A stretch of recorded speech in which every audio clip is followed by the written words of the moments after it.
Cooker விசில மறந்து உணவு வீணாகி போச்சா? இனி அந்த கவலையே வேண்டாம். வழங்குகிறோம் உலகின் முதல் விசில் கவுண்டர் குக்கர், புதிய அல்ட்ரா குரோனோ. அல்ட்ரா என்றால் ஆரோக்கியம். வணக்கம். செய்தி சுருக்கம். சிகிச்சை எப்படி இருக்கு கேட்டறிந்த முதல்வர் விஜய் பச்சிளம் குழந்தையை தூக்கி கொஞ்சினார். சென்னை எழும்பூரில் உள்ள குழந்தைகள் நல அரசு மருத்துவமனையில் முதல்வர் விஜய் ஆய்வு செய்ய சென்றார். அவரை பார்க்கவும் வீடியோ எடுக்கவும் மக்கள் முண்டியடித்தனர்.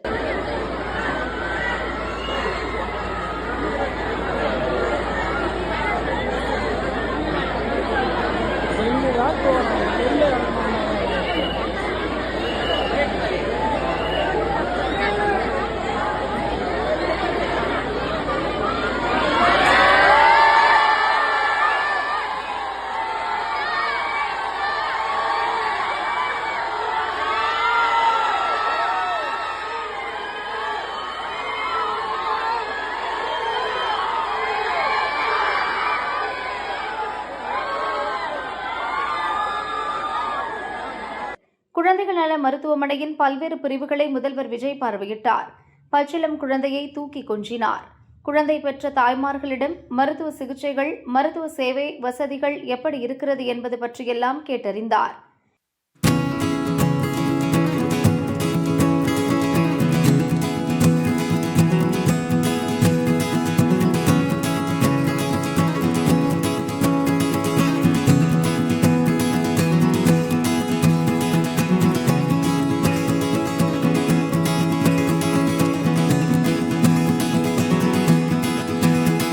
மகப்பேறு டாக்டர்களுடன் ஆலோசனை நடத்திய முதல்வர் தாய் சேய் நல சேவைகள், மருத்துவ சிகிச்சைக்கான வசதிகள், மருத்துவ உபகரணங்கள், சிகிச்சையின் தரம், மருத்துவமனை தேவைகள் உள்ளிட்டவை பற்றி கேட்டறிந்தார்.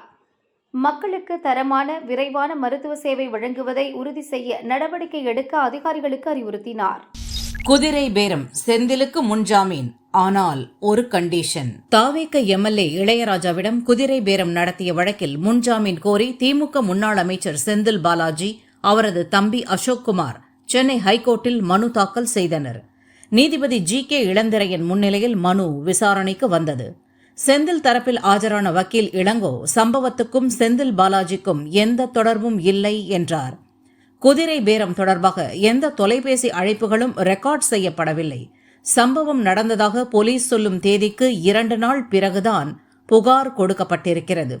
அரசை கவிழ்க்க சதி என வெறும் யூகத்தில் சொல்கின்றனர். அவர்கள் சொல்வது போல சபாநாயகருக்கு எதிரான தீர்மானத்தை ஆதரித்தால் எப்படி அரசு கவிழும்?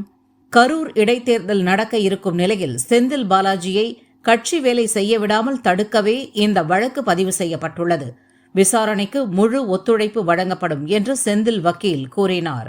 அசோக்குமார் தரப்பு வக்கீல் குமரேசன் வாதாடும் போது, கைதான திருநாவுக்கரசு ஈரோட்டில் இருந்த அதே நாளில் அசோக்குமாரும் அங்கு இருந்தார் என்பதை தவிர வேறு ஆதாரத்தை காட்டவில்லை.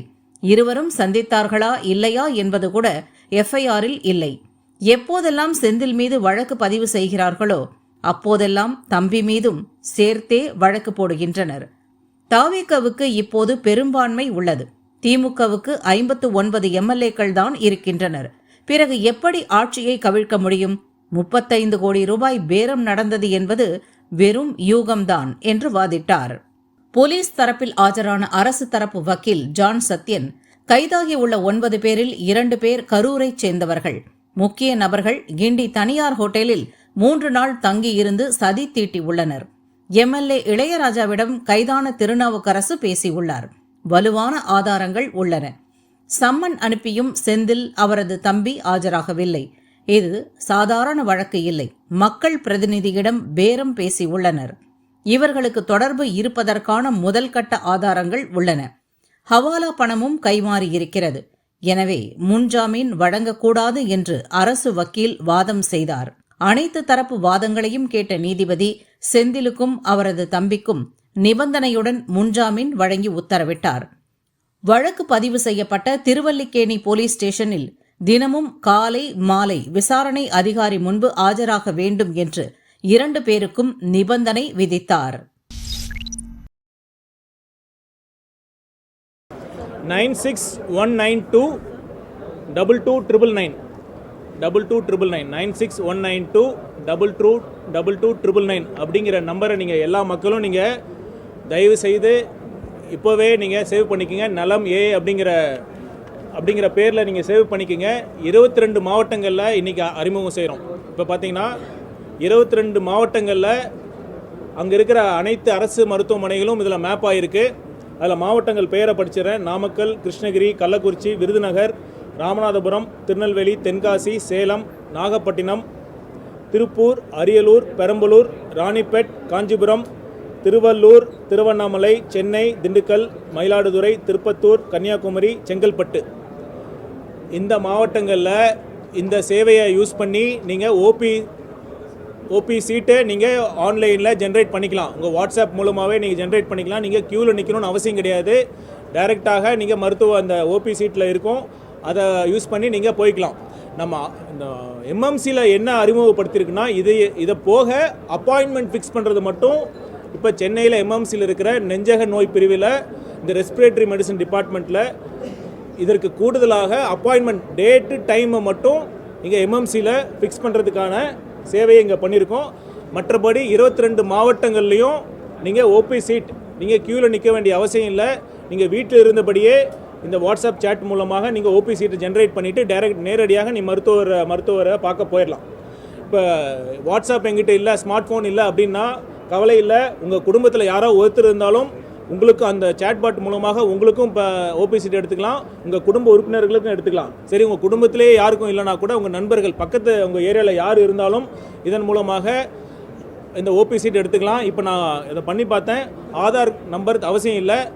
ஆதார் மூலமாக ஒரு ஆதாரை என்ட்ரி பண்ணி ஒரு ஓடிபி வந்ததுன்னா அதுக்கு ஒரு ஆபா ஐடின்னு வந்துடும். அந்த ஆபா ஐடி எதுக்குன்னா, நீங்கள் தனியார் மருத்துவமனையும் சரி மற்ற மாநிலங்களுக்கு போகிறப்பவும் உங்களுக்கு அனைத்து சேவையும் இன்டெகிரேட்டாக கிடைக்கிறதுக்கு தான் அந்த ஆபா ஐடி. அதுக்கு தான் ஆதார் தேவை. மற்றபடி ஆதார் இல்லாமல் நம்ம மருத்துவமனையில் தமிழ்நாட்டில் இருக்கிற அனைத்து அரசு மருத்துவமனையிலும் நீங்கள் சேவை பெறத்துக்கு ஆதார் அவசியம் இல்லை. ஆதார் ஆப்ஷனல் தான். ஆதார் இருந்ததுன்னா நீங்கள் மற்ற மாநிலங்களுக்கு இல்லை யூஸ் பண்ணி தனியார் மருத்துவமனைக்கு போகிறப்பையும் யூஸ் பண்ணிக்கலாம். தயவுசெய்து ஊடக நண்பர்கள்லாம் இதை பயன்படுத்திட்டு எப்படி இருக்குன்னு நீங்கள் சொல்லுங்கள். இதை பைலட் பேசிஸில் பண்ணியிருக்கோம். இந்த சென்னையில் எம்எம்சியில் என்ன இன்ட்ரடியூஸ் பண்ணியிருக்குன்னா, அப்பாயின்மெண்ட் ஃபிக்ஸ் பண்ணுறது மட்டும் சென்னையில் இந்த எம்எம்சி ராஜீவ்காந்தி அரசு மருத்துவமனையில் நெஞ்சை நோய் பிரிவில் அப்பாயின்மெண்ட் ஃபிக்ஸ் பண்ணுறது மட்டும் டேட்டு டைமை மட்டும் ஃபிக்ஸ் பண்ணுறதுக்காக நீங்கள் யூஸ் பண்ணியிருக்கோம். நீங்கள் பயன்படுத்தி சொல்லலாம். நான் அந்த அரசு விழானால அந்த பேர் நான் சொல்லலை அந்த இதில். இப்போ இந்த ப்ரெஸ் மீட்டிங் தான் சொல்கிறேன். இப்போ தனலட்சுமி ஸ்ரீனிவாசன் மருத்துவக் கல்லூரி, ஸ்ரீனிவாசன் மருத்துவக் கல்லூரி, இந்த 2 மருத்துவக் கல்லூரிக்கும் பார்த்திங்கன்னா என்எம்சி வெப்சைட்டில் டீம்டு யூனிவர்சிட்டி ஸ்டேட்டஸ் கொடுத்துருக்கோம் அப்படின்னு சொல்லியிருக்காங்க. இவங்க இந்த 2 மருத்துவக் கல்லூரியும் யாரோட ஓனர் உங்களுக்கு தெரியும், திமுக எம்எல்ஏ கதிரவன் அவங்க சம்மந்தப்பட்ட கல்லூரி. அப்புறம் இவங்க என்னென்னா ப்ரைவேட் யூனிவர்சிட்டி அப்படின்னு தமிழ்நாடு ப்ரைவேட் யூனிவர்சிட்டிங்கிற ஸ்கீமில் வரதுனால இவங்க நம்மளோட தமிழ்நாடு மெடிக்கல் எம்ஜிஆர் யூனிவர்சிட்டியோட என்ஓசி கூட அவங்க அப்ளை பண்ணல. அவங்களோட என்ஓசியே இல்லாமல் நேரடியாக அவங்க யூஜிசிட்ட அப்ளை பண்ணி அது வாங்கியிருக்காங்க. பழமையான இந்தோனேஷிய கோயிலில் மோதி வழிபாடு, தொல்லியல் துறை உதவியுடன் புனரமைப்பு திட்டம் துவக்கம். இந்தோனேஷியாவின் ஜாவா தீவில் 1000 ஆண்டுகள் பழமையான பிராம்பனன் கோயில் உள்ளது. அந்த நாட்டில் சுற்றுப்பயணம் மேற்கொண்டுள்ள பிரதமர் மோடி இன்று பிராம்பனன் கோயிலில் வழிபாடு செய்ய இந்தோனேஷிய அதிபர் பிரபாவோ சுபியான்டோவுடன் ஹெலிகாப்டரில் சென்றார்.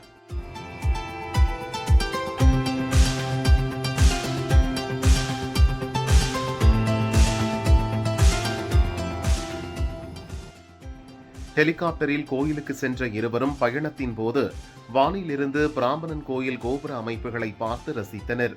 அந்த காட்சிகளை பிரதமர் மோடி தனது சமூக வலைதள பக்கத்தில் பகிர்ந்துள்ளார். பின்னர் கோயிலுக்குள் சென்ற பிரதமர் மோடி அந்நாட்டு அதிபர் மற்றும் அதிகாரிகளுடன் சாமி தரிசனம் செய்தார்.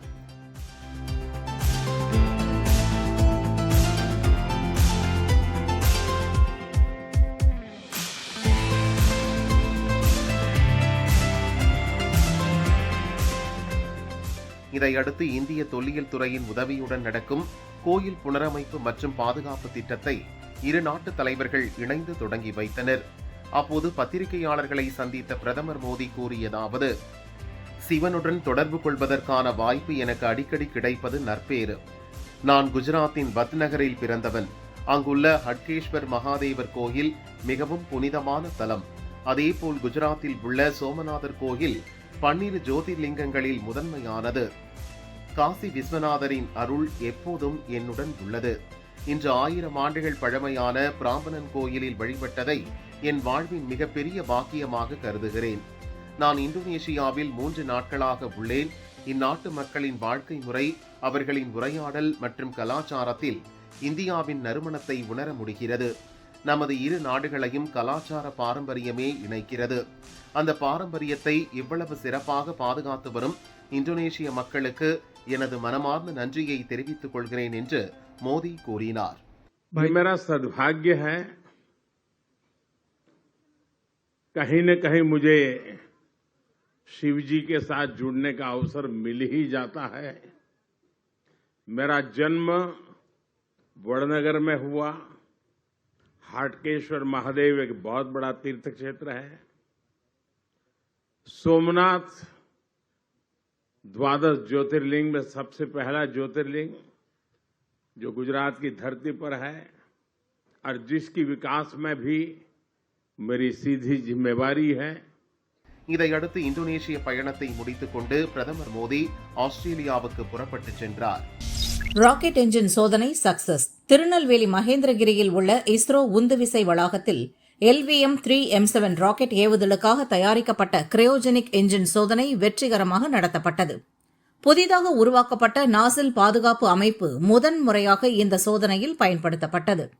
இச்சோதனையின் போது என்ஜின் முதலில் 45 வினாடிகள் 19.5 டன் உந்து விசையிலும், பின்னர் 25 வினாடிகள் 22 டன் உந்து விசையிலும் இயக்கப்பட்டு அதன் திறன் உறுதி செய்யப்பட்டது. என்ஜின் மற்றும் பாதுகாப்பு அமைப்புகள் மிக சிறப்பாக செயல்பட்டதாக இஸ்ரோ தெரிவித்துள்ளது. சந்திரயான் 2, 3 உள்ளிட்ட 8 முக்கிய ஏவுதல்களில் வெற்றிகரமாக பயன்படுத்தப்பட்ட இந்த வகை என்ஜின்கள் ககன்யான் திட்டத்திலும் பயன்படுத்தப்பட உள்ளது. ஈரான் மீது குண்டுமழை, போர் ஒப்பந்தம் முறிந்தது. மத்திய கிழக்கில் பதற்ற நிலை.